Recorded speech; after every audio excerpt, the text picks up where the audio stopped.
au milieu de la ville, l'arbre tout seul. À quoi sert-il? Les parkings, c'est pour stationner. Les camions pour embouteiller. Les motos pour pétarader. Les vélos pour se faufiler. L'arbre tout seul. À quoi sert-il? Les TV pour regarder. Les transistors pour écouter. Les murs pour les publicités. Les magasins pour acheter. L'arbre tout seul. À quoi sert-il? Les maisons, c'est pour habiter. Les bétons pour embétonner. Les néons pour illuminer. Les feux rouges pour traverser. L'arbre tout seul. À quoi sert-il? Les ascenseurs, c'est pour grimper. Le président. Les montres pour se dépêcher. Les mercredis pour s'amuser. L'arbre tout seul. À quoi sert-il? Il suffit de le demander à l'oiseau qui chante à la cime. Jacques Charpentreau.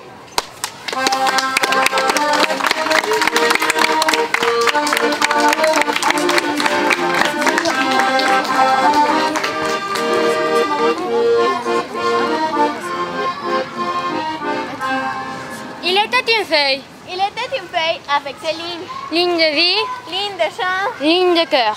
Il était un arbre au bout de la branche. Un arbre, ligne de vie, Ligne de chant. ligne de cœur. Au bout de l'arbre, il était des racines au bout de l'arbre. Racine, ligne de vie, Ligne de chant. ligne de cœur. Au bout des racines, il était la terre. La terre tout court, La terre tournante. la terre tout seul au travers du ciel. La terre. Robert Desnos.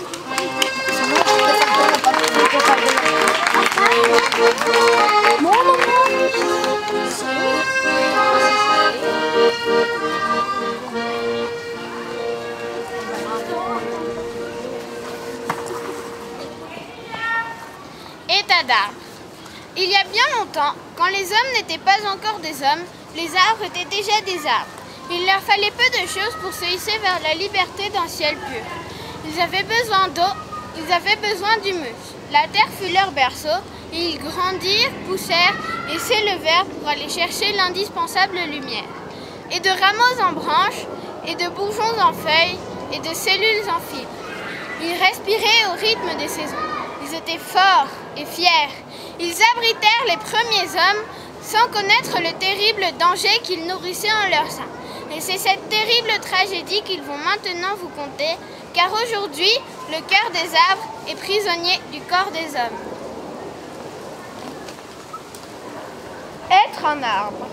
Pousser, pousser, pousser. Sentir, sentir, sentir. Être un frêne. Être un chêne, être un être. Silence! On commence à le savoir que tu enchaînes. Et puis, tu me brouilles l'état du monde qui s'écoute avec tes états d'art. Cécile, tu sais ce qui me ferait plaisir. Non, je ne veux pas savoir ce qui te ferait plaisir. Est-ce que tu sais, toi, ce qui me ferait plaisir? Ah, qu'est-ce qui te ferait plaisir? Qu'est-ce qui te ferait plaisir? Alors, dis-moi, voir toi un peu ce qui te ferait plaisir. Ah, ce qui me ferait plaisir, ce serait de partir en vacances. Partir en vacances? Toi? Mais tu t'es vu, espèce de gros bénet d'arbre centenaire. Ça fait plus là de 10 000 lunes que tu as planté de là, que tu t'enracines à ne rien faire. Tu n'as pas bougé d'une radicule depuis que je te connais. Rien ne te ferait bouger. Tu n'es qu'une vieille souche rongée par le chancre. Je suis robuste encore. Ah oui, robuste, robuste. Mais tu t'es pas vu avec ce tronc ouvert moulu et cette cicatrice dégoulinante de sève durcie. Tu veux partir en vacances quand tu pars en lambeaux d'écorce lépreuse et que tu dégoulines à vue d'œil. Cela nous ferait peut-être du bien. Cela nous ferait du bien. Du bien d'être loin. Mais nous sommes là et nous pouvons puiser autre chose que la nourriture de ce sol desséché. Pourquoi? Je voudrais ne plus être un arbre. À moi aussi, il me vient des langueurs dans mes branches, des envies de secouer les oiseaux piaillards, des envies de me dégourdir les racines. Sérieusement, Ramura, que voudrais-tu être? Il y a bien longtemps que tu ne m'avais pas appelé ainsi, Cécile. Je t'ai posé une question. À laquelle je voudrais bien répondre. Si... La honte. Si la honte? Quelle honte y a-t-il à vouloir être autre qu'un arbre? Un arbre, un entreclin informe de branches et de feuilles qui tombent et repoussent indéfiniment. Alors dis-moi sans honte, que voudrais-tu être? À quoi bon souffrir plus encore pour un rêve qui ne peut se réaliser? Comme tu peux. C'est que tu peux être bucolique parfois. Mais je connais peut-être un moyen que tu connais toi aussi. Oh non, je vois, je sais de quoi tu veux parler. Folie! Il n'y a pourtant pas d'autre solution. Il n'y en a pas d'autre, je le sais bien, mais qui sait ce qu'il pourrait exiger de nous en échange? Courons ce risque, osons pour une fois réaliser ce rêve qui nous habite depuis si longtemps. D'accord, mais c'est toi qui l'appelle et c'est toi qui lui demande. Froussard, blaireau, corbeau, tu veux être un homme et tu as peur d'un vulgaire petit troll. Chut! Et de ses pouvoirs, oui, j'ai peur. Bon, d'accord, je l'appelle. Gangibus! Gangibus! Oh, qu'est-ce que vous voulez? Je suis occupée!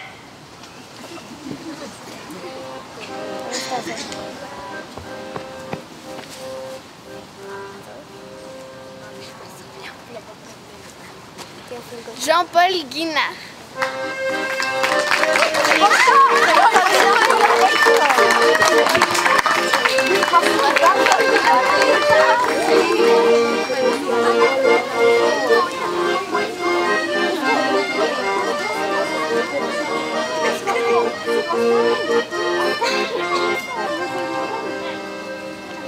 Bienvenue, messieurs, dames.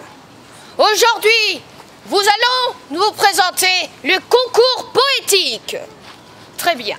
Maintenant, on va vous présenter Christian Généreux qui va vous réciter un poème.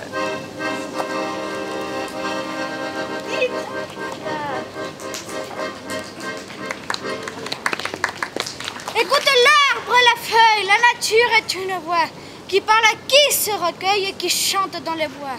Victor Hugo. Bravo! Très bien. Maintenant, on vous présente Monsieur Noah Sansans.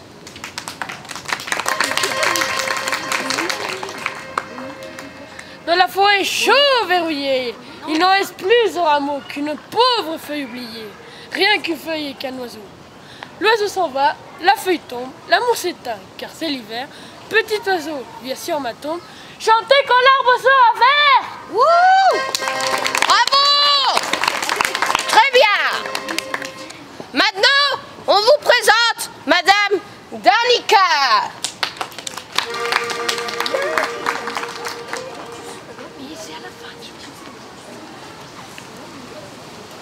Dans la forêt chauve verrouillée, il ne reste plus au rameau qu'une pauvre feuille oubliée, rien qu'une feuille et qu'un oiseau. L'oiseau s'en va, la feuille tombe, l'amour s'éteint car c'est l'hiver. Petit oiseau, viens sur ma tombe, chanter quand l'herbe sera verte. Oh, c'est cool. Très bien. D'accord. Maintenant, on va voir qui est le gagnant, d'accord? Très bien. Le gagnant est Danica.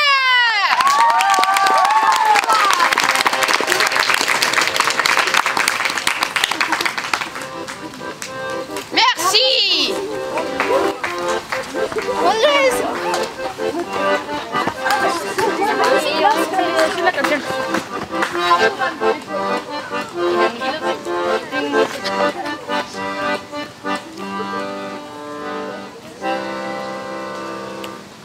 J'ai Et mon chêne comme un saligo, mon copain le chêne, mon alter ego. On était du même bois, un peu rustique, un peu brut, dont on fait n'importe quoi, sauf naturellement les flûtes. J'ai maintenant des frênes, des arbres de juillet, toutes bonnes graines de haute futée.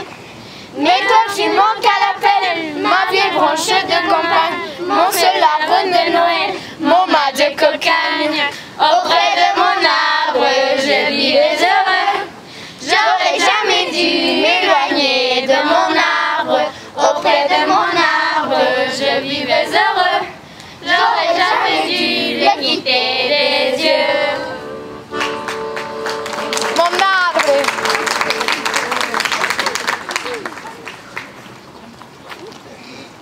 Proverbe africain. Quand un arbre tombe, on l'entend. quand la forêt pousse, pas un bruit. Proverbe arabe. Ne coupe pas l'arbre qui te donne de l'ombre. Proverbe marseillais. L'arbre tombe toujours du côté où il penche. Proverbe québécois. Il ne faut pas mettre les doigts entre l'écorce et l'arbre. Proverbe soudanais. L'arbre se souvient des conversations échangées sur leur feuillage. Proverbe allemand. Les grands arbres donnent plus d'ombre que de fruits. Proverbe chinois. Proverbe hollandais.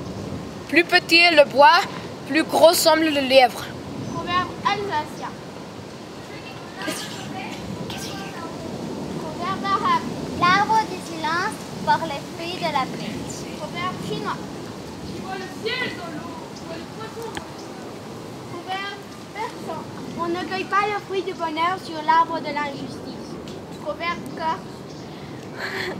C'est au fruit qu'on reconnaît l'arbre.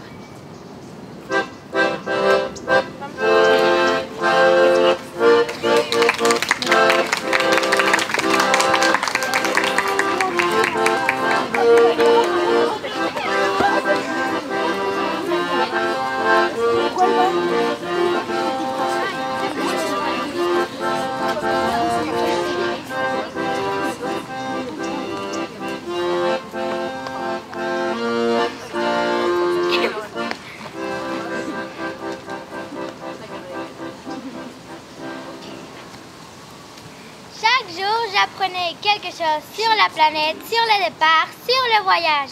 Ça venait tout doucement au hasard des réflexions. C'est ainsi que le 3e jour, j'ai connu les drames de Baobab. Cette fois-ci encore, ce fut grâce au mouton, car brusquement, le petit prince m'interrogea comme pris d'une doute grave. C'est bien vrai, n'est-ce pas, que les moutons mangent les arbustes? Oui, c'est vrai. Ah, tant mieux, je suis content. Je ne compris pas pourquoi il était si important que les moutons mangeaient des arbustes. Mais le petit prince ajouta: Par conséquent, ils mangent aussi les baobabs? Je fis remarquer au petit prince que les baobabs ne sont pas des arbustes, mais des arbres grands comme des églises. Et que si même il emportait avec lui un troupeau d'éléphants, ce troupeau d'éléphants ne viendrait pas au bout d'un seul baobab. Tu sais, petit prince, les baobabs, c'est pas des trucs petits. Non, non, non. C'est des arbres énormes. Des arbres de la taille d'une église, tu sais. C'est super grand. C'est pas des petits arbustes. Et même si tu apportes un troupeau d'éléphants avec toi, ils ne viendraient pas au bout d'un seul baobab.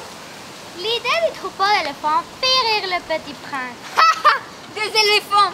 Il faudrait les empiler les uns sur les autres. Mais il remarqua avec sagesse: Avant de grandir, un baobab, ça commence par être petit.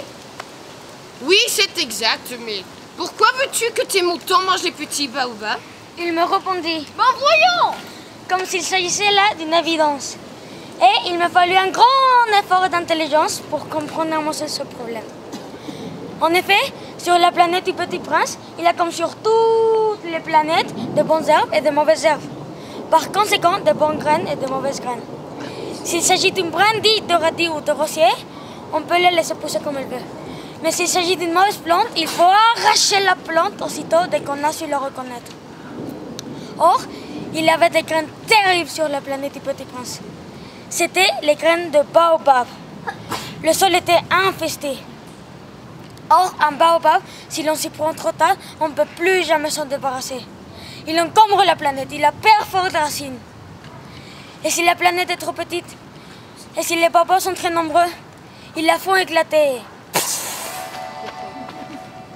C'est une question de discipline. Lorsqu'on a fait sa toilette du matin, il faut faire soigneusement la toilette de la planète.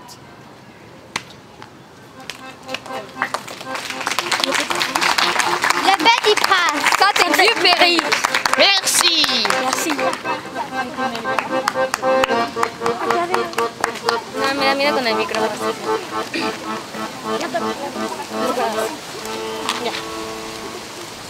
Pièce De circonstance graver votre nom dans un arbre. qui poussera jusqu'au navire. Un arbre vaut mieux que le marbre, Car on y voit les nains grandir.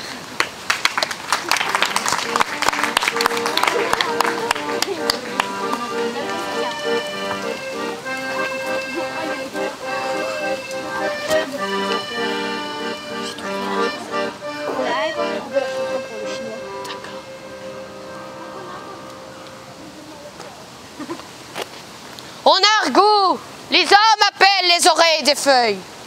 C'est dire comme ils sentent que les arbres connaissent la musique. Mais la langue verte des arbres en argot est bien plus ancienne. Qui peut savoir ce qu'ils disent lorsqu'ils parlent des humains?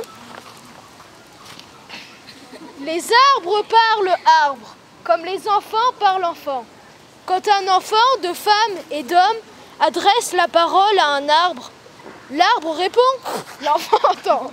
Plus tard, l'enfant parle arboriculture avec ses maîtres et ses parents.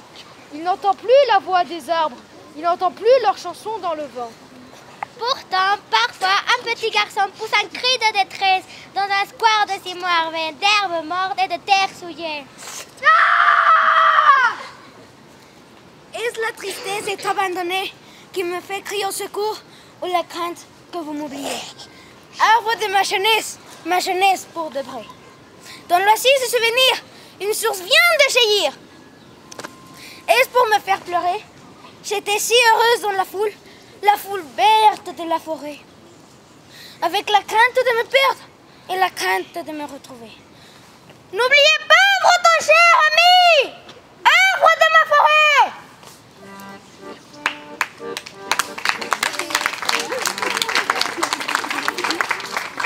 Arbre. Jacques Premier.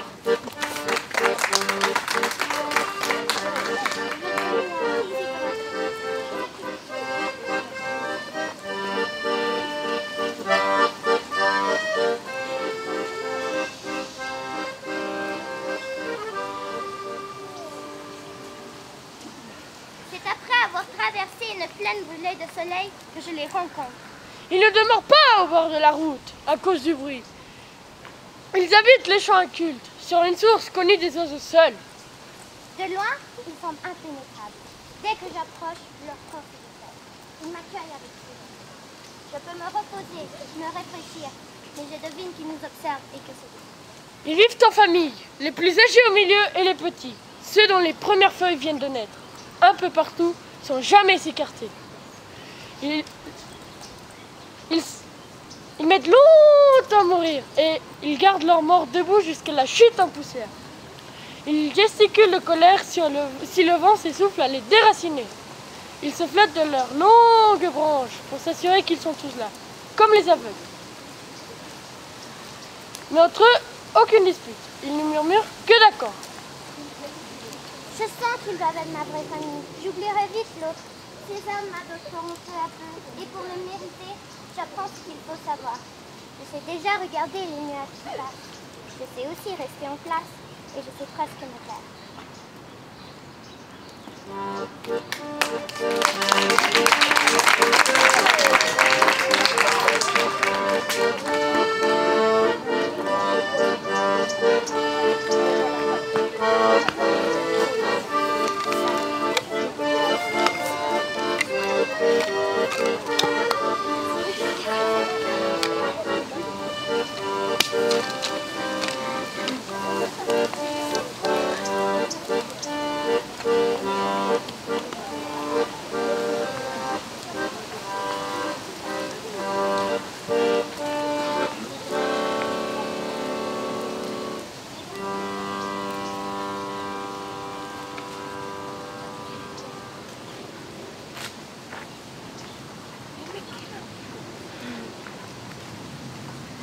Ceci se passait il y a très longtemps, lorsque sévissait une grande famine sur l'île de Raiatea. Roi Tata et son épouse Roumaouri se lamentaient sur le sort de leurs 4 enfants, une fille et 3 garçons. Ils n'avaient plus que la terre rouge à leur donner à manger. Ils décidèrent alors d'amener leurs enfants affamés dans une caverne dans les montagnes pour y manger des fougères. Allez les enfants, on va dans la caverne.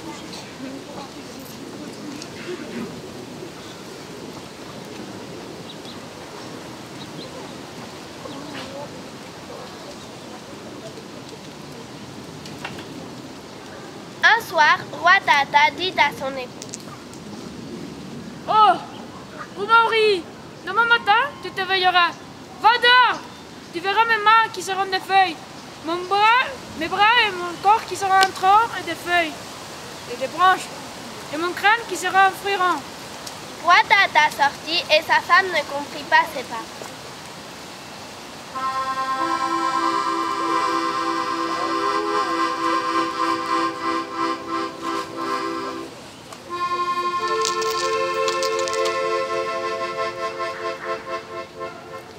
Le matin, de bonne heure, elle se leva et constata que l'entrée de la caverne était ombragée par un arbre splendide. C'est alors qu'elle comprit les paroles de son mari, qui s'était transformé en arbre à pain par désespoir de voir sa famille sans nourriture. Et tout en pleurant, elle ramassa les fruits pour les donner à ses enfants.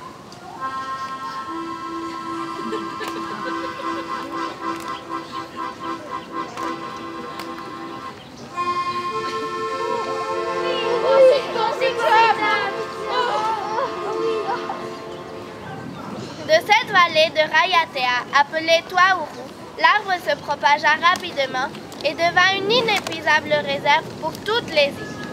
Merci d'avoir écouté la légende de l'arbre à pain.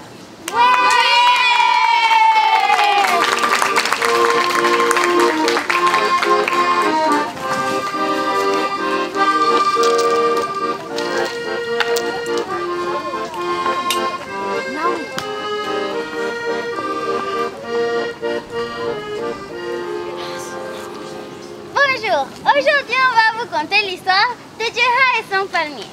Djeha plantait un palmier dans son jardin quand le sultan vint à passer. Il s'arrêta et dit à Djeha d'un ton mon cœur. Voyons, Djeha, pourquoi te donnes-tu tant de peine? Tu ne mangeras jamais les fruits de ce palmier. Tu sais bien que tu mourras avant qu'il commence à produire des dattes. Au lieu de se fâcher, Djeha répondit tranquillement. Oh, sultan, nous mangeons les fruits des palmiers plantés par nos pères. Et nos enfants mangeront les fruits des palmiers plantés par nous. Cette réponse sage plut au sultan, qui en récompense lui donna une pièce d'or.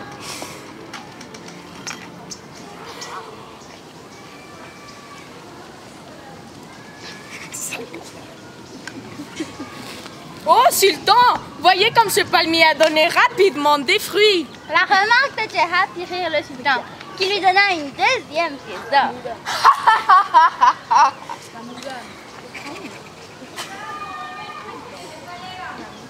C'est de plus en plus extraordinaire. Voici un palmier qui donne 2 récoltes par an. Le sultan se mit à rire aux éclats. Il donna une 3e pièce d'or à Djeha.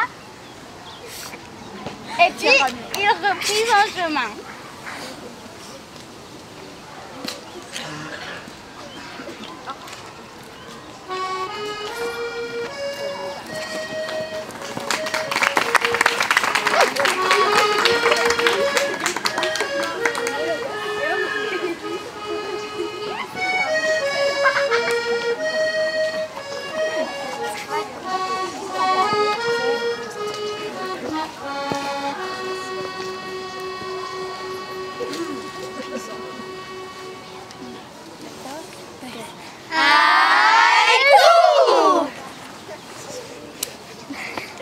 J'ai reçu un pétale tombé de cerisier à la main. Ouvrant le poing, je n'y trouve rien. Kiyoshi Takahama. De quel arbre en fleurs? Je ne sais. Mais quel parfum! Matsuo Baisho. J'ai balayé les feuilles mortes et ceux qui passent ne se rendent compte de rien. Osaki Osai. Le printemps qui s'éloigne hésite parmi les derniers cerisiers. Yosa Buisson. Fulérailles du printemps, les arbres s'arrêtent de la colline. Wada Goro. Ni matin ni soir, je ne détache mes yeux de fleurs du prunier. À quel moment se fanent-elles donc? Kino Tsurayuki. Couvert de papillons, l'arbre mort est en fleurs. Kobayashi. Dans ce jardin, un siècle de feuilles mortes. Matsuo Basho.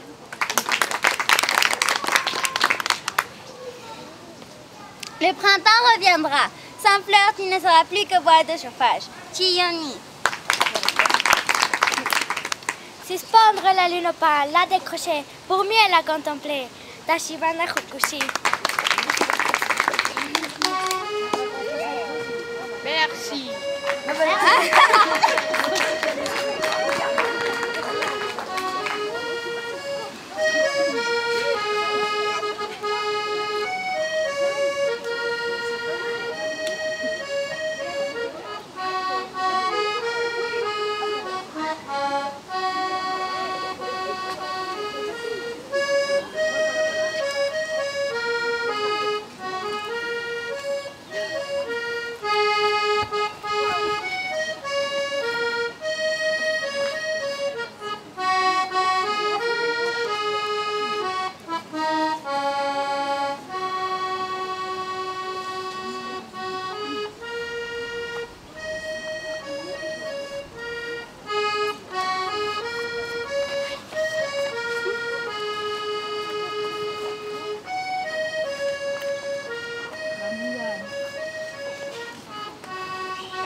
Il était une fois, dans un village de pêcheurs, une pauvre veuve qui vivait seule avec sa fille unique.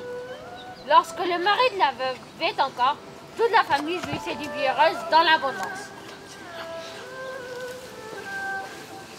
Mais ne dit-on pas que le bonheur est fragile? Un jour, le marchand tomba malade et fut enterré avec de grands honneurs.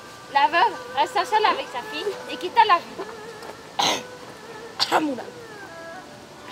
Dans le village, elle vivait modestement et dédiait tout son amour à l'éducation de sa fille. La jeune fille avait un cœur bon et compatissant. Elle était aimable et gentille avec tout le monde. Mais la veuve était déjà vieille. L'argent se faisait de plus en plus rare et la petite Hanako décida de l'aider. Elle trouva bientôt une bonne place dans la ville voisine. Tous les matins, à l'aube, elle ne partait pour ne rentrer qu'à la nuit tombée. Le trajet était difficile, surtout en hiver, mais Hanako n'en avait qu'un. Elle bondissait gaiement et avec son esprit ouvert, elle s'imprégnait de tout ce qu'elle voyait dans la forêt. Son intérêt se portait particulièrement sur un gros eucalyptus à la ramure étalée qui se trouvait à mi-chemin entre la ville et le village. Le train enlacé était visible à une grande distance et Hanako le saluait de loin car il lui indiquait qu'elle avait déjà fait la moitié de la route. Bientôt, elle s'attacha à l'arbre et prit l'agréable habitude de s'arrêter auprès de lui pour lui raconter tout ce qu'elle avait vu pendant la journée. Et en bavardant ainsi, elle caressait tendrement la vieille écorce fissurée du géant. Pendant 3 années, la petite Hanako bavarda ainsi jour après jour avec l'arbre. Et avec le temps, elle oubliait totalement que c'était un être tout à fait différent d'elle-même. L'arbre était devenu son seul et unique ami, avec lequel elle pouvait confier tout chagrin et avec lequel elle pouvait partager toutes ses joies. Un soir, elle rentra comme d'habitude avec la nourriture pour sa mère. Elle scruta l'horizon pour voir l'arbre qui lui indiquait le milieu du chemin, sans s'apercevoir que les nuages noirs s'amoncelaient dans le sud. Dès les premières gouttes, elle eut juste le temps de courir vers son arbre pour se protéger sous son feuillage. Soudain, elle eut l'impression d'entendre, à travers le battement des gouttes de pluie, une voix qui disait « Chère Hanako, il est temps pour nous de nous séparer. Dans 3 jours, les bûcherons du prince vont venir m'abattre. On veut faire de mon tronc un bateau. Dans 3 mois, le bateau doit quitter la cale sèche et l'intendant veut donner une grande fête à l'occasion. Le prince en personne y assistera. Tu as vraiment mérité un sort meilleur. Et puisque j'en ai le pouvoir, je veux t'aider à l'acquérir. Écoute bien ce que je vais te dire. Quand l'intendant ordonnera la mise à l'eau du bateau, aucune force du monde pourra me déplacer. Finalement, le prince promettra une forte récompense à celui qui arrivera à pousser le bateau dans l'eau. Mais ça ne changera rien. Ce n'est lorsque toi tu t'approcheras et murmureras « C'est moi, Hanako, je suis venu vers toi » que le bateau glissera de lui seul dans l'eau. Adieu, chère Hanako, et reste toujours aussi gentille et aussi bonne. À peine l'arbre eut terminé que la pluie s'arrêta et le ciel devint clair. Hanako était toute étonnée. J'ai certainement rêvé. Un arbre ne sait pas parler, se dit-elle. Puis caressa tendrement le tronc, saisit son baluchon et courut chez elle. Le soir suivant, elle s'arrêta de nouveau près de l'arbre. Imagine-toi qu'hier, j'ai fait un bien mauvais rêve. J'ai rêvé qu'on devait t'abattre. Mais ce n'était là qu'un rêve. Je suis sûre et certaine qu'il ne t'arrivera rien. Avec qui donc bavarderai-je? Mais lorsque le 3e jour, Hanako rentrant chez elle, essaya de voir son ami de loin, Sa large voûte avait disparu, là où le fier tronc s'était dressé. Les bûcherons étaient en train d'arracher les dernières branches de ce géant abattu. Hanako caressa pour la dernière fois l'écorce et rentra lente. Tout ce que l'arbre avait prédit se réalisa. Et tout le village fut rempli d'artisans qui se mirent à construire.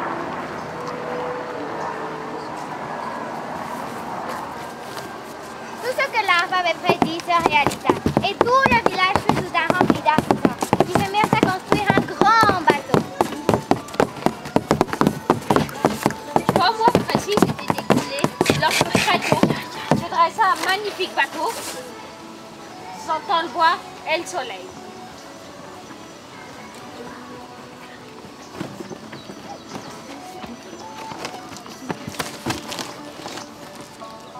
Puis, vers le jour de la mise à flot, une foule immense s'était rassemblée. Ouais! On n'attendait plus que le prince, qui enfin arriva entouré d'une impressionnante suite.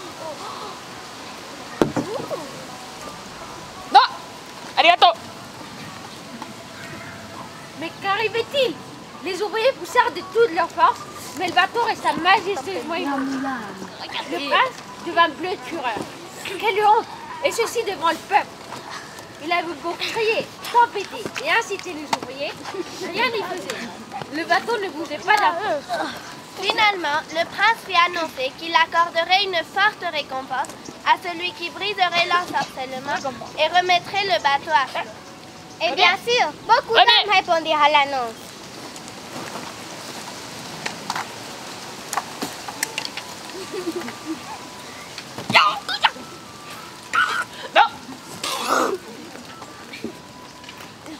Deuxième. Non. Troisième. Non. Chacun essaya à sa façon, mais personne n'eut de succès. La petite Hanako se tenait parmi les habitants du village et longtemps elle réfléchit pour savoir si elle allait suivre le conseil donné par elle. Tous les assistants se moqueraient certainement d'elle, mais en repensant aux paroles de son amie, elle finit par rassembler son courage, s'avança et dit: Si vous le permettez, j'essaierai à mon tour de briser l'ensorcellement du bateau. Ce qu'elle craint arriva. Tout le monde se moqua d'elle. De nombreux hommes avaient déjà tenté leur chance. Des hommes forts ou des moines rusés. Et voilà qui venait une faible fille, prétendant faire mieux que tous les autres. Rentre chez toi et fais attention à ce que ne t'arrive rien. Tu chaînes son mot ici. Mais ses voisins, qui étaient parmi les spectateurs, dirent: C'est la petite Hanako. Laissez-la donc essayer. Oui. Finalement, le prince l'encouragea dans le signe, car il ne voulait négliger aucune possibilité. Hanako, confuse, s'approcha du bateau, étendit la main et murmura tout bas: C'est moi, la petite Hanako. D'émotion, elle parlait si bas qu'aucune parole n'était compréhensible. Hanako s'approcha davantage, caressa la lisse paroi du bateau et redit: C'est moi, la petite Hanako, je suis venue vers toi. Dès qu'elle avait prononcé ces paroles, le bateau se mit tout seul en mouvement et glissa doucement vers nous. Alors, la joie éclata. Tous admirèrent la petite Hanako et le prince la fit appeler pour lui demander ce qu'elle désirait comme récompense. Hanako raconta au prince l'histoire de son amitié avec moi et comment j'avais voulu l'aider, elle et sa mère. La jeune fille, aimable et modeste, plut au prince qui la récompensa si richement qu'elle vécut heureuse et sans souci avec sa mère. Oh,